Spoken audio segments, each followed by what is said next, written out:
बिस्मिल्लाहिर्रहमानिर्रहीम अस्सलाम वालेकुम। ਅੱਜ ਤੁਹਾਡੇ ਵਾਸਤੇ ਮੈਂ ਇੱਕ ਬੜੀ ਕੀਮਤੀ ਵੀਡੀਓ ਲੈ ਕੇ ਆਇਆ। ਇਨਸ਼ਾਅੱਲਾ ਤੁਹਾਨੂੰ ਬਹੁਤ ਪਸੰਦ ਆਵੇਗੀ ਤੇ ਬਹੁਤ ਫਾਇਦਾ ਵੀ ਦੇਵੇਗੀ। ਇਸ ਦੌਰ ਦੇ ਵਿੱਚ ਹਰ ਬੰਦਾ ਪੈਸਾ ਕਮਾਉਣ ਵਾਸਤੇ ਆਪਣੀ ਪੂਰੀ ਤਾਕਤ ਸਰਫ ਕਰ ਰਿਹਾ ਹੈ। ਅਗਰ ਉਹਨੂੰ ਅੰਦਰੂਨੇ ਮੁਲਕ ਅੱਛਾ ਕੰਮ ਨਾ ਮਿਲੇ ਤੇ ਫਿਰ ਉਹ ਬੈਰੂਨੇ ਮੁਲਕ ਚਲਾ ਜਾਂਦਾ ਹੈ, ਜਿੱਥੇ ਰਾਤਾਂ ਨੂੰ ਵੀ ਉਹ ਕੰਮ ਕਰਦਾ ਹੈ, ਦਿਨ ਵੀ ਕੰਮ ਕਰਦਾ ਹੈ, ਤਾਂ ਕਿ ਮੇਰੇ ਕੋਲ ਘਣਾ ਪੈਸਾ ਇਕੱਠਾ ਹੋ ਜਾਵੇ ਤੇ ਮੈਂ ਇੱਕ ਅਮੀਰ ਆਦਮੀ ਤੇ ਕਾਮਯਾਬ ਆਦਮੀ ਬਣ ਜਾਵਾਂ। ਲੇਕਿਨ ਇੱਕ ਗੱਲ ਮੈਂ ਤੁਹਾਨੂੰ ਦੱਸ ਦੇਵਾਂ, ਤੁਸੀਂ ਰਾਤਾਂ ਨੂੰ ਵੀ ਕਮਾਓ ਤੇ ਦਿਨ ਨੂੰ ਵੀ ਕਮਾਓ, ਜਿਹੜਾ ਪੈਸਾ ਤੁਸੀਂ ਹਾਸਲ ਕਰਨਾ ਹੈ ਇਹਦੇ ਵਿੱਚੋਂ ਤੁਹਾਡੇ ਉੱਤੇ ਉਹ ਹੀ ਸਰਫ ਹੋਣਾ ਹੈ ਜਿਹੜਾ ਅੱਲਾ ਨੇ ਤੁਹਾਡੀ ਕਿਸਮਤ ਦੇ ਵਿੱਚ ਲਿਖ ਦਿੱਤਾ। ਜਿਹੜਾ ਤੁਸੀਂ ਲੁੱਟ ਕੁੱਟ ਕਰਕੇ ਰਿਸ਼ਵਤਾਂ ਕਮਾ ਕੇ ਤੇ ਡਾਕਟਰਾਂ ਦੀਆਂ ਫੀਸਾਂ ਜਿਹੜੀਆਂ ਨੇ ਉਹ ਤੁਸੀਂ ਡਾਕਟਰ ਬਣ ਕੇ ਜਿਹੜੀਆਂ ਹਾਸਲ ਕਰਦੇ ਜੇ, ਉਹ ਲੈ ਕੇ ਤੇ ਨਜਾਇਜ਼ ਮੁਨਾਫਾਖੋਰੀ ਕਰਕੇ ਤੇ ਆਪਣਾ ਜਿਹੜਾ ਸਮਾਨ ਰੱਖ ਕੇ ਤੇ ਜ਼ਖੀਰਾ ਅੰਦੋਜ਼ੀ ਕਰਕੇ ਜਿਹੜੇ ਤੁਸੀਂ ਪੈਸੇ ਕਮਾਦੇ ਜੇ, ਇਹ ਤੁਹਾਡੇ ਪੈਸੇ ਕੰਮ ਨਹੀਂ ਆਉਂਦੇ। ਮੈਂ ਇੱਕ ਐਸਾ ਤੁਹਾਨੂੰ ਤਰੀਕਾ ਦੱਸਣ ਲੱਗਾ ਜਿੰਦੇ ਨਾਲ ਤੁਸੀਂ ਕੰਮ ਤਾਂ ਥੋੜਾ ਕਰੋਗੇ ਲੇਕਿਨ ਦੌਲਤ ਦੇ ਅੰਬਾਰ ਲੱਗ ਜਾਵਣਗੇ। ਤੇ ਇਹ ਮੇਰੀ ਜ਼ਿੰਦਗੀ ਦਾ ਨਿਚੋੜ ਹੈ ਤੇ ਸਾਰੇ ਭਾਈਆਂ ਅੱਗੇ ਗੁਜ਼ਾਰਿਸ਼ ਹੈ ਵੀ ਇਹ ਮੇਰੀ ਗੱਲ ਨੂੰ ਗੌਰ ਨਾਲ ਸੁਣਨਾ।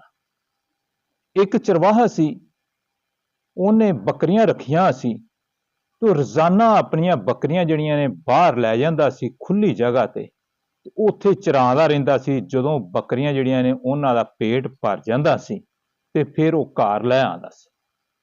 ਸਾਵਣ ਭਾਦਰੋਂ ਦੇ ਦਿਨ ਸੀ, ਗਰਮੀ ਬਹੁਤ ਜ਼ਿਆਦਾ, ਇੰਨੀ ਸ਼ਿੱਦਤ ਨਾਲ ਗਰਮੀ ਸੀ ਵੀ ਉਹਦੇ ਨਾਲ ਪਸੀਨਾ ਇੰਨਾ ਆ ਰਿਹਾ ਸੀ ਜਿਹੜਾ ਬੰਦੇ ਤੋਂ ਬਰਦਾਸ਼ਤ ਨਹੀਂ ਸੀ ਹੁੰਦਾ। ਚਰਵਾਹੇ ਨੇ ਆਪਣੀਆਂ ਬੱਕਰੀਆਂ ਇੱਕ ਸਾਈਡ ਤੇ ਬਿਠਾ ਦਿੱਤੀਆਂ ਤੇ ਆਪ ਇੱਕ ਬੂਟੇ ਦੇ ਥੱਲੇ ਚਲਾ ਗਿਆ, ਜਿੱਥੇ ਉਹਨੂੰ ਥੋੜੀ ਜਿਹੀ ਠੰਡੀ ਛਾਂ ਮਾਲੂਮ ਹੋਈ। ਉੱਥੇ ਉਹ ਬੈਠ ਗਿਆ ਤੇ ਉਹਨੇ ਕੋਈ ਸਕੂਨ ਮਹਿਸੂਸ ਕੀਤਾ। ਉਹ ਅਜੇ ਬੈਠਾ ਹੀ ਏ, ਥੋੜੀ ਦੇਰ ਹੀ ਹੋਈ ਏ ਤੇ ਇੱਕ ਮੁਸਾਫਰ ਆਦਮੀ ਜਿਹੜਾ ਜਿਹਨੂੰ ਬਾਹਰ ਬਹੁਤ ਜ਼ਿਆਦਾ ਗਰਮੀ ਲੱਗੀ ਤੇ ਉਹਨੇ ਵੇਖਿਆ ਵੀ ਬਹੁਤ ਅੱਛਾ ਬੂਟਾ ਹੈ, ਸਾਇਆਦਾਰ ਹੈ ਤੇ ਉਹਦੇ ਥੱਲੇ ਇੱਕ ਆਦਮੀ ਵੀ ਮੌਜੂਦ ਹੈ। ਉਹ ਉਹਨੂੰ ਵੇਖ ਕੇ ਚਰਵਾਹੇ ਨੂੰ ਤੇ ਉਹ ਮੁਸਾਫਰ ਵੀ ਉੱਥੇ ਆਣ ਕੇ ਬੈਠ ਜਾਂਦਾ। ਉੱਥੇ ਆਣ ਕੇ ਉਹਨੇ ਉਹਦੇ ਨਾਲ ਸਲਾਮ ਦੁਆ ਕੀਤੀ ਤੇ ਕੁਝ ਦੇਰ ਬੈਠੇ ਰਹਿ ਚੁੱਪ ਕਰਕੇ, ਤੇ ਜਿੱਥੇ ਦੋ ਆਦਮੀ ਮੌਜੂਦ ਹੋਣ ਉੱਥੇ ਕੋਈ ਨਾ ਕੋਈ ਗੱਲ ਤਾਂ ਹਿੱਲ ਹੀ ਪੈਂਦੀ ਹੈ। ਉਹ ਜਿਹੜਾ ਮੁਸਾਫਰ ਆਦਮੀ ਸੀ ਉਹਨੇ ਚਰਵਾਹੇ ਨੂੰ ਪੁੱਛਿਆ ਵੀ ਤੁਸੀਂ ਕੀ ਕੰਮ ਕਰਦੇ? ਚਰਵਾਹੇ ਨੇ ਕਿਹਾ ਵੀ ਮੈਂ ਬੱਕਰੀਆਂ ਰੱਖੀਆਂ ਨੇ ਤੇ ਬੱਕਰੀਆਂ ਚਰਾਣਾ, ਇਹਦੇ ਤੋਂ ਇਲਾਵਾ ਮੇਰਾ ਕੰਮ ਕੋਈ ਨਹੀਂ। ਉਹਨੇ ਕਿਹਾ ਵੀ ਕਿਸ ਤਰ੍ਹਾਂ ਗੁਜ਼ਰ ਬਸਰ ਹੋ ਰਹੀ ਤੁਹਾਡੀ ਬੱਕਰੀਆਂ ਦੇ ਨਾਲ? ਚਰਵਾਹੇ ਨੇ ਦੱਸਿਆ ਵੀ ਮੇਰੀ ਅਲਹਮਦੁਲਿਲਾ ਬਹੁਤ ਅੱਛੀ ਗੁਜ਼ਰ ਬਸਰ ਹੋ ਰਹੀ ਹੈ ਤੇ ਇਹਨਾਂ ਬੱਕਰੀਆਂ ਦੇ ਵਿੱਚੋਂ ਹੀ ਮੈਂ ਜਿਹੜਾ ਨਾ ਆਪਣਾ ਗੁਜ਼ਾਰਾ ਕਰਨਾ। ਮੁਸਾਫਰ ਨੇ ਪੁੱਛਿਆ ਵੀ ਤੁਹਾਡੇ ਕੋਲ ਕਿੰਨੀਆਂ ਬੱਕਰੀਆਂ ਨੇ? ਚਰਵਾਹੇ ਨੇ ਦੱਸਿਆ ਵੀ ਮੇਰੇ ਕੋਲ 12 ਬੱਕਰੀਆਂ ਨੇ ਜਿਹੜੀਆਂ ਮੈਂ ਚਰਾਉਣਾ। ਮੁਸਾਫਰ ਨੇ ਪੁੱਛਿਆ ਵੀ ਇਹਦੇ ਵਿੱਚੋਂ ਤੁਹਾਨੂੰ ਆਮਦਨ ਕਿੰਨੀ ਕੁ ਹੋ ਜਾਂਦੀ ਹੈ?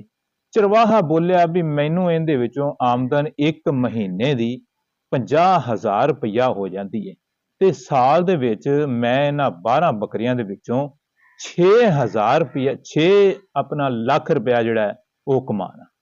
50,000 ਰੁਪਇਆ ਇੱਕ ਮਹੀਨੇ ਦਾ ਤੇ ਸਾਲ ਦਾ 6 ਲੱਖ ਰੁਪਇਆ।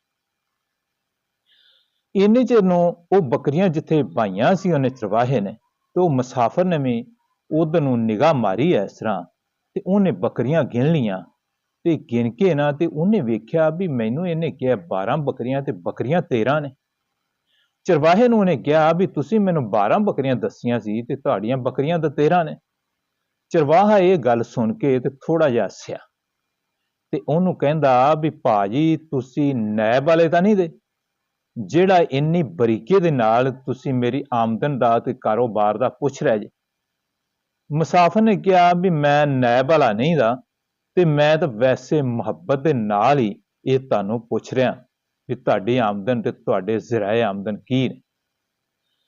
ਚਰਵਾਹੇ ਨੇ ਕਿਹਾ ਵੀ ਤੁਸੀਂ ਜਿਹੜੀ ਗੱਲ ਕੀਤੀ ਹੈ ਵੀ 13 ਬੱਕਰੀਆਂ ਬਿਲਕੁਲ ਉਹ 13 ਹੀ ਨੇ ਤੇ 12 ਮੈਂ ਇਸ ਵਾਸਤੇ ਦਸੀਆਂ ਨੇ ਵੀ ਉਹ ਜਿਹੜੀ 13ਵੀਂ ਬੱਕਰੀ ਹੈ ਨਾ ਉਹਨੂੰ ਮੈਂ ਨਹੀਂ ਗਿਣਦਾ, ਉਹ ਸਾਲ ਦੇ ਵਿੱਚ 2 ਬੱਚੇ ਦਿੰਦੀ ਏ ਤੇ ਜਦੋਂ ਬੱਚੇ ਵੱਡੇ ਹੋ ਜਾਂਦੇ ਨੇ ਤੇ ਉਹਨਾਂ ਦੇ ਵਿੱਚੋਂ ਇੱਕ ਬੱਚਾ ਜਿਹੜਾ ਹੈ ਉਹ ਮੈਂ ਕੁਰਬਾਨੀ ਕਰ ਲੈਣਾ ਤੇ ਦੂਸਰਾ ਸਦਕਾ ਕਰ ਦੇਣਾ।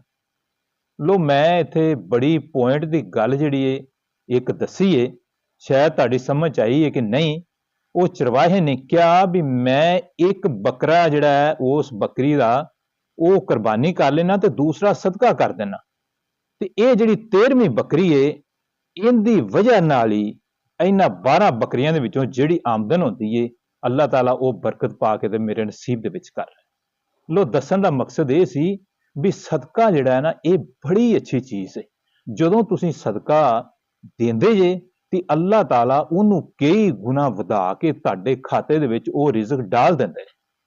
ਇਸ ਵਾਸਤੇ ਜਿਹੜੇ ਲੋਕ ਇਹ ਕਹਿੰਦੇ ਨੇ ਵੀ ਅਸੀਂ ਬੜਾ ਕਮਾਨੇ ਆ, ਬੜੀ ਮਿਹਨਤ ਕਰਨੇ ਆ, ਰਾਤ ਦਿਨ ਅਸੀਂ ਕਮਾਣੇ ਆ ਤੇ ਪੈਸੇ ਵੀ ਬੜੇ ਬਣਾਣੇ ਆ ਤੇ ਲੇਕਿਨ ਉਹ ਸਾਡਾ ਖਰਚਾ ਹੀ ਪੂਰਾ ਨਹੀਂ ਹੁੰਦਾ ਤੇ ਪੈਸਿਆਂ ਦਾ ਪਤਾ ਹੀ ਨਹੀਂ ਲੱਗਦਾ ਵੀ ਉਹ ਕਿੱਧਰ ਜਾਂਦੇ ਨੇ।